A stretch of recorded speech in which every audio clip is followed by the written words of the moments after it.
Communities that we're working with in particular in Bristol are of course our public sector services where we're beginning to reach out to those in a way that perhaps we haven't done in the past, to reshape those services and to really listen to what the public actually want to be delivered through those services.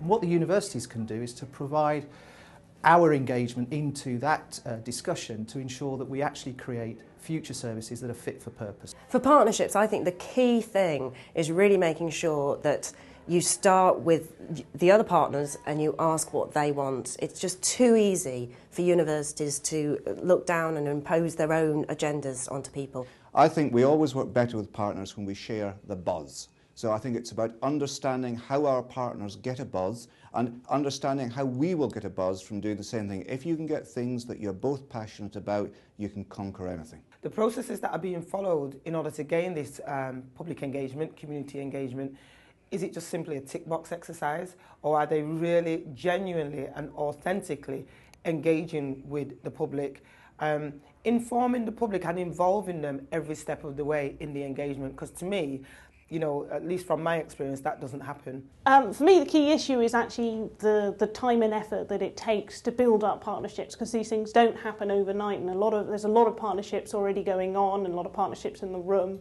and you know, these are excellent things, but they take a long time to evolve and often have to evolve organically.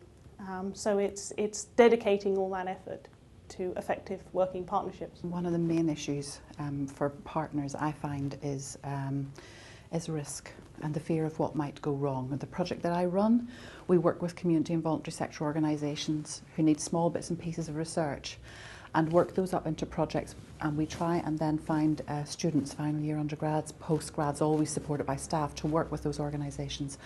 And staff are often genuinely concerned that something will go wrong, and what will they do if something goes wrong, and what will be the impact for them if something goes wrong. In our efforts, we try to connect faculty, staff and students to partnerships outside the university.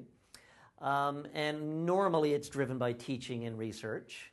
And faculty members definitely are a key resource for the university in that effort, but often they're not the right people to lead the development of partnerships, and maybe even more importantly, to manage the partnerships. They are the knowledge and the expertise, and often by virtue of that, in fact, they're not the best project managers or contract managers, or often even communicators. And so one of the key lessons we've learned in our university, and I think it's increasingly realized more generally, you need project managers, brokers, facilitators, handholders, and that's a key lesson I would emphasize around partnerships.